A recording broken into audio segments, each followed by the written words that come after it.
Olá!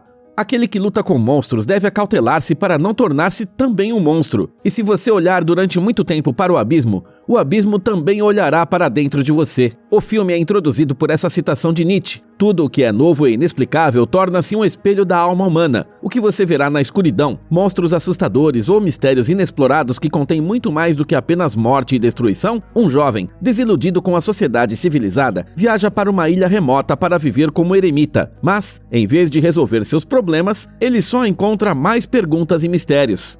I have decided to give her a name. Daenerys.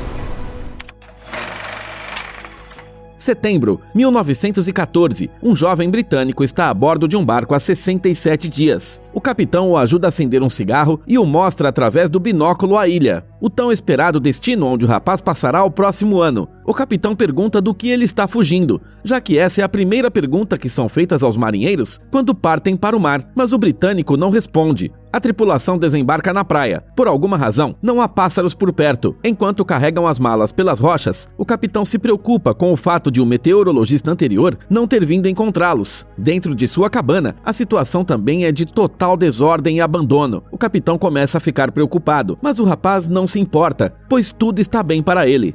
With respect, I am responsible for your safe passage, and this is hardly reassuring. Durante a viagem, o homem fez amizade com seu passageiro e ordena que a tripulação o ajude a explorar a área. No caminho para o farol, eles encontram uma fonte com uma inscrição na rocha. Esta fonte pertence a Gruner. O capitão decide enviar a tripulação de volta e segue com o britânico em direção ao farol. Suas paredes e janelas estão reforçadas com estacas afiadas e ninguém abre a porta. O rapaz arromba a fechadura com o ombro e ambos sobem as escadas, onde encontram um homem nu adormecido. Este é o faroleiro, que se apresenta como Gruner. O capitão precisa levar o meteorologista anterior, chamado Aldor Vigeland, de volta ao barco, mas o faroleiro diz que ele morreu de tifo. Não há túmulo porque ele simplesmente desapareceu e Gruner nunca mais o viu. A única coisa que interessa ao faroleiro é se o rapaz tem tabaco. O capitão claramente suspeita do velho isolado do mundo, mas decide não confrontá-lo. Contudo, a morte de seu antecessor não assusta o britânico, e ele acompanha o capitão até o bote. Na despedida, o capitão quer dar-lhe seu revólver, mas o rapaz presunçosamente recusa o presente. Ele retorna à cabana, onde medirá a direção e a força dos ventos, e viverá um ano inteiro como exilado. Sob a luz suave da lareira e das lamparinas a óleo, o rapaz desfaz suas malas e monta seus instrumentos. Ele encontra o diário do antigo meteorologista, que detalha a flora e a fauna da ilha. Entre as páginas, há a fotografia de uma mulher em um vestido de noiva. No verso há uma inscrição: Sra. Vigeland, 1908. Amor, amor, amor.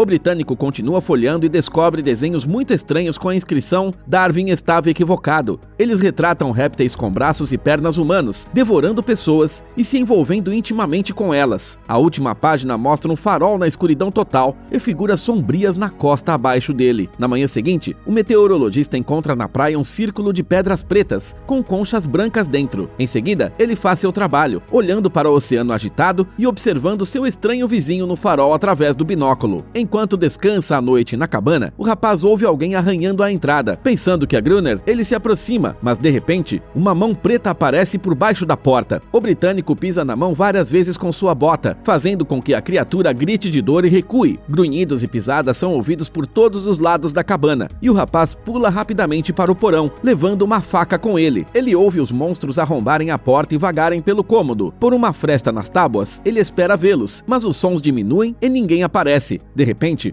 um monstro olha diretamente em seus olhos. O rapaz imediatamente esfaqueia o intruso pela fresta e o sangue espirra no chão. Isso faz a criatura recuar, mas o britânico mesmo assim bloqueia a escotilha e passa a noite no porão. No dia seguinte, ele vê gotas de sangue pegadas na areia que levam ao mar. O meteorologista corre até o farol e chama por Gruner, mas ele não abre a porta, apenas joga um balde de lixo na direção do rapaz. Please let me in. Should have stayed on the boat. Gruner! O homem está escondido no farol, e o novato só consegue atirar pedras na sacada em desespero. Ele não tem escolha a não ser transformar sua frágil cabana de madeira em uma fortaleza. Ele finca estacas ao redor da entrada, fecha as janelas e cerca a cabana com madeira e livros que trouxe consigo, encharcando-os com óleo de lamparina. Em seguida, ele tranca a porta e carrega o rifle que encontrou lá dentro. Após o pôr do sol, a luz do farol ilumina a costa, de onde emergem as criaturas marinhas. Elas vão direto para a cabana e começam a invadi-la. Elas quebram as janelas e o rapaz começa a atirar nelas. Ele dispara freneticamente, mas quando percebe que há muitos inimigos, ele incendeia suas fortificações com uma tocha. Tal manobra afugenta os monstros, mas um momento depois, a própria cabana é tomada pelas chamas. O rapaz queima a palma da mão, tentando apagar a porta da entrada, e percebe que a única saída é pular para fora. Ele então abandona seu abrigo e corre em direção ao penhasco. As criaturas parecem ter retornado ao mar, e ele consegue respirar aliviado por um momento. Em seguida, começa uma chuva intensa, sob a qual ele terá de passar a noite inteira. Ao amanhecer, o britânico volta à cabana, parcialmente destruída pelo fogo. Não há mais abrigo para ele aqui. Ele faz curativos em seus ferimentos, pega seu rifle e vai até o farol. O rapaz vigia Gruner, que também pega sua arma e sai para buscar água fresca. Na fonte, o meteorologista avista o homem e se prepara para atirá-lo. Nesse momento, uma criatura de pele cinza pula em sua direção. O rapaz se defende e derruba o monstro. Ele ruge como as criaturas marinhas que o atacaram durante a noite, mas por algum motivo está vestido com roupas humanas. Gruner grita para o novato não atirar e abaixar o rifle. What do you want? Do I really need to spell it out? Continuando a ameaçar a criatura, o rapaz concorda em compartilhar tabaco, álcool e cartuchos com Gruner. O homem explica que a criatura é inofensiva, trata-se de uma fêmea, e ele a chama para perto de sua perna como um cachorro. A partir de agora, Gruner decide chamar o novato de Friend, e juntos vão à cabana buscar os suprimentos. Lá, o britânico presume que o meteorologista anterior não morreu de doença, mas porque Gruner o deixou para morrer sozinho. Porém, o homem não responde. Ele diz que é preciso se apressar, pois logo será noite. Pela manhã, o rapaz acorda com a criatura lambendo sua mão queimada. Gruner entra explicando que a saliva tem propriedades curativas. Ele também comenta que, devido ao estresse que suportou, Friend está dormindo há alguns dias e até urinou na cama. Ele segue Gruner até o andar de cima, onde o homem está contando as balas. Há quase 2.000 delas. Enquanto isso, a criatura, que está acostumada a viver no fundo do mar, coloca pedras nas caixas para evitar que flutuam. O rapaz descobre que Gruner não entende a linguagem da criatura, mas a comanda como um mestre e ela obedece fielmente sem tentar fugir. Friend fica fascinado com a criatura e se aproxima para observá-la. Ele havia lido sobre peixes que foram isolados de outras espécies e passaram por sua própria evolução. Gruner fica alarmado com o interesse excessivo do rapaz. She's not quite like the others, is she? This one doesn't bite, that's all. Friend pergunta de onde veio a cicatriz em seu ombro, e o velho responde que isso só aconteceu uma vez, e ele a ensinou uma lição rapidamente. Enquanto a criatura se encolhe de medo no chão, Gruner convida Friend para ir até o topo do farol. Ele explica que modificou o farol para espantar as criaturas, pois elas temem qualquer tipo de luz. O novato pergunta por que o homem não deixou a perigosa ilha de barco, mas Gruner odeia a civilização muito mais do que o exército reptiliano que está tentando matá-lo. Ele devolve a pergunta ao seu interlocutor, que também decidiu ficar, apesar de todos os sinais alarmantes. Depois de alguns dias, a determinação do rapaz diminui e ele pretende sinalizar para o primeiro barco que passar. Com um sorriso malicioso, Gruner responde que isso acontecerá em exatamente 1 ano, pois o farol não foi construído para as necessidades de navegação, mas para equilibrar os orçamentos da marinha e desviar fundos. O rapaz lamenta que todos os seus pertences tenham se queimado e que a ilha não seja o que ele esperava. Ele está completamente isolado de seu passado. Na parede, ele começa a marcar os dias aqui passados. A criatura o visita e começa a comer as velas. Enquanto ele encontra um velho traje de mergulho nas caixas, o rapaz ainda não sabe como se comunicar com ela. Em seguida, Gruner o chama para subir com uma arma. Na sacada, as tochas estão acesas e o farol brilha intensamente. Armado até os dentes, Gruner dispara um sinalizador em direção à costa. Ele explica a Friend que eles precisam atirar quando os inimigos estiverem próximos e, se sentirem o cheiro da carniça, começarão a devorar uns aos outros. A criatura de estimação de Gruner está nas grades da sacada acima deles e começa a emitir barulhos estranhos. As criaturas rastejam por toda parte e o velho começa a atirar nelas. Mas Friend, por algum motivo, não consegue puxar o gatilho. Ele recua, observando Gruner enquanto ele luta contra uns monstros que sobem a sacada. O pânico o domina e o rapaz perde a consciência. Na manhã seguinte, ele é acordado por Gruner enfurecido. A voz do velho desvanece e ele fala de si mesmo na terceira pessoa, Como um louco, ele chama Friend de peso morto e exige que ele traga água da fonte. O rapaz pega 2 baldes e, quando retorna, encontra Gruner na cama com a criatura. Durante o jantar, há um clima desagradável entre eles, após o qual Gruner quebra o silêncio. Ele diz que está dando uma última chance a Friend. Após o pôr do sol, eles saem para a sacada, mas quando o rapaz começa a atirar, Gruner entra no farol e tranca as portas. O novato implora para não deixá-lo, mas Gruner apenas ouve silenciosamente os gritos e tiros e logo adormece. Acordando ao amanhecer, ele abre a porta e se depara com Friend ensanguentado, mas vivo. Desde então, os homens têm lutado juntos contra os monstros que chegam todas as noites e que se tornam mais numerosos a cada ataque. Para garantir um lugar dentro do farol, o rapaz faz as tarefas mais ingratas. Ele também medita e se lembra dos livros que leu no passado para não enlouquecer. Good warrior is not defined by the cause he defends, but rather by the meaning that derives from the struggle. O rapaz buscava paz longe das pessoas, mas encontrou apenas um inferno, repleto de demônios. As semanas se passam e o britânico barbudo discute sua teoria com Gruner. Ele suspeita que o canto da criatura de estimação atrai os monstros. Isso explicaria por que eles não atacam todas as noites. Gruner acredita que as criaturas marinhas simplesmente querem destruir os forasteiros que chegaram à sua ilha. Embora não tenham ocorrido ataques por um tempo, o velho obriga Friend a trazer lenha regularmente. Ele vai até a cabana incendiada, onde encontra um espelho e se barbeia pela primeira vez em muito tempo. Por tédio, o britânico explora a ilha por toda a parte e começa a coletar as vértebras de um enorme esqueleto de baleia para esculpir peças de artesanato. A espera interminável pelo retorno dos monstros o enlouquece e o rapaz tenta de alguma forma explicar a ausência deles, invernando ou admitindo a derrota. Gruner, como de costume, simplifica o comportamento das criaturas ao de peixes que, por enquanto, estão reunidos em bando e certamente atacarão novamente. Friend não consegue entender como, com tal atitude, o velho consegue dormir com uma delas, porque ele não sente aversão à pele fria dela? Mas o rapaz não a vê como inimigo e lhe dá o nome de Aneris. Uma noite, Gruner propõe jogar xadrez. Relaxando durante o jogo, o britânico volta a falar sobre as características surpreendentes das criaturas, seu sangue, que as protege do frio, e os 2 pares de pálpebras. We could capture specimen, take them back to Great Britain or to the United States, present our discovery and we would be celebrated. Gruner interrompe rudemente seu raciocínio, pois a última coisa que o velho planeja é se tornar famoso. O novato vence o adversário com facilidade, mas de repente, eles são interrompidos por uma criatura que irrompe pela porta. Acontece que eles se empolgaram e esqueceram de ligar a luz do farol. Às pressas, eles fazem uma barricada no térreo e começam a lutar na sacada. Mas desta vez, o exército de criaturas é ainda maior do que o normal e eles tomam conta de tudo ao redor. Os homens recuam para dentro do farol e Gruner é gravemente ferido na perna. Friend o ajuda a estancar o sangramento e ele se mantém perto da luz. Mas a luz logo se apaga porque as criaturas danificaram o mecanismo. Presumindo a morte iminente, Gruner começa a cantar uma canção de ninar, mas os homens são salvos pelos primeiros raios de sol que afastam os inimigos. Mais tarde, Aneris cura os ferimentos de seu mestre e o rapaz diz que eles não sobreviverão à próxima batalha. Os suprimentos estão acabando e eles não terão força suficiente para repelir um novo exército. O britânico vai até a costa, onde encontra um estranho objeto feito de cordas amarradas e pedaços de madeira. Ele começa a examiná-lo quando de repente avista um barco no horizonte. O rapaz corre para o farol, na esperança de lhe dar um sinal, mas quando tenta disparar o sinalizador, Gruner o ataca. Gruner knows how to defend himself. Gruner rules the waves.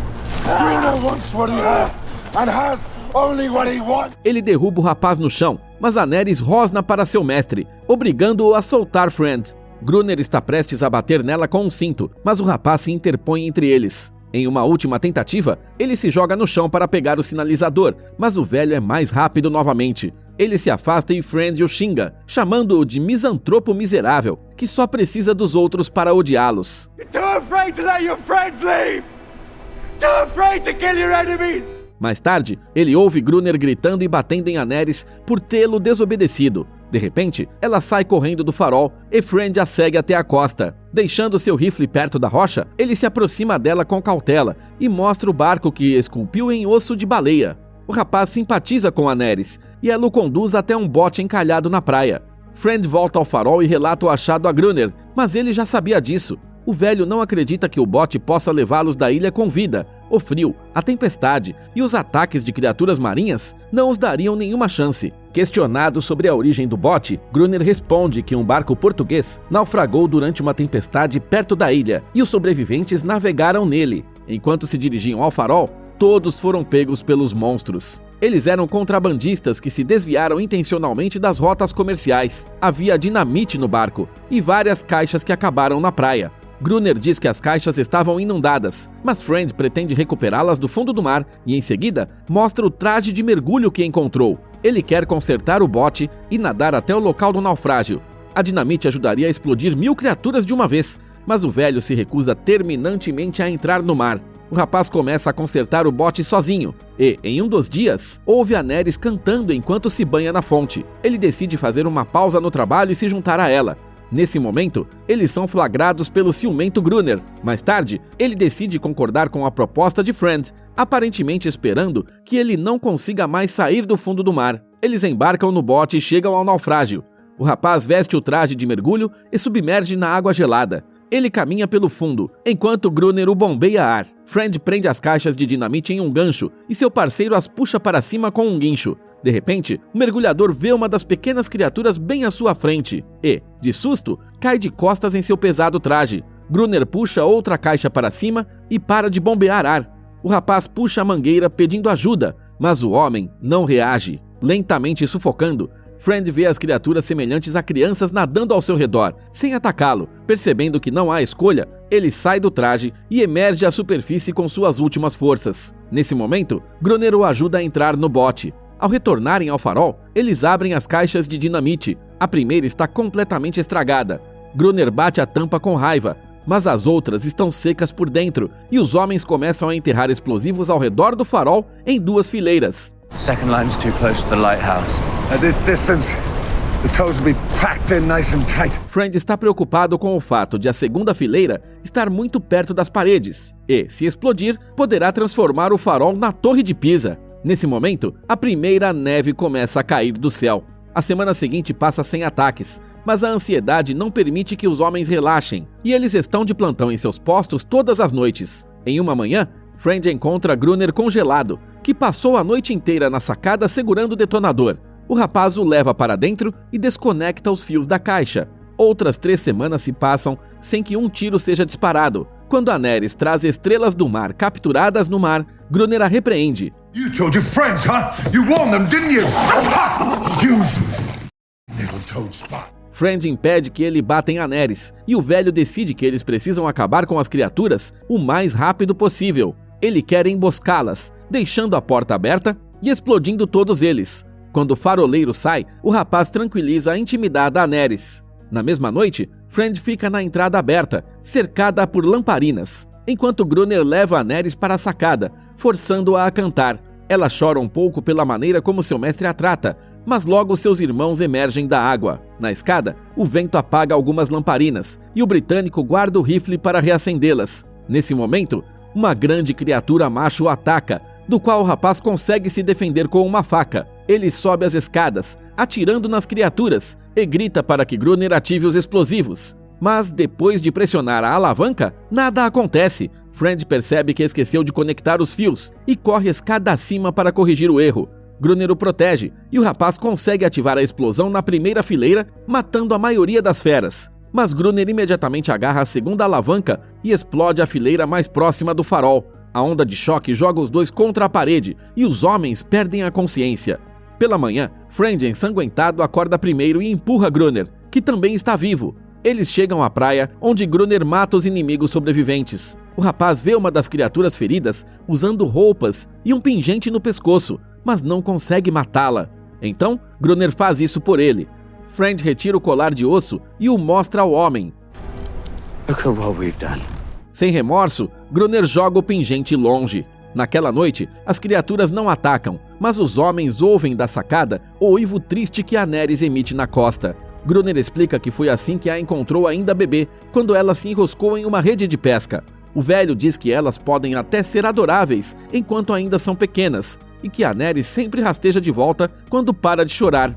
Ainda chocado com o que fez, Friend responde apenas uma coisa: eles estão de luto. No dia seguinte, o rapaz vai até a praia, onde avista 2 criaturas crianças no mar. Ele quer dar a elas algum tipo de sinal e se lembra do círculo que encontrou na primeira manhã na ilha. Ele faz o mesmo com pedras e coloca o barco de osso no centro. Quando retorna ao farol, Gruner carrega seus rifles com cartuchos de areia para que possam continuar afugentando as criaturas. Friend o ignora e vai até a sacada, onde confere seu presente para as criaturas através do binóculo. Pela manhã, o rapaz encontra uma garrafa vazia e um baralho de tarô ao lado de Gruner. Na caixa aberta de cartas, ele encontra uma foto de casamento com as palavras amor no verso. O noivo é Gruner, o próprio Aldur Vigeland, ex-meteorologista. Ele é um sobrevivente, mas enlouqueceu devido às duras condições e à solidão. O rapaz desce as escadas, onde apaga na parede a contagem dos dias que passou desde que chegou ao farol. Em seguida, vai para fora, onde verifica o círculo de pedras e vê que as criaturas levaram o barco.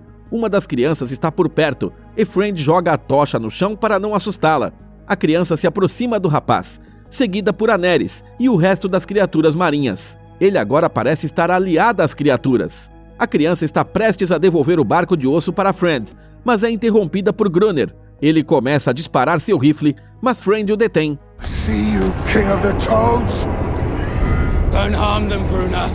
The truce is what I think they want. Ele pede para abaixar a arma, mas o louco vê apenas inimigos à sua frente, apesar de todos os sinais indicarem o contrário. Gruner ordena que Aneris vá para dentro, mas ela não obedece. O homem percebe que perdeu o controle sobre ela e fica sozinho contra todos. Assim, ele é tomado pelo desespero.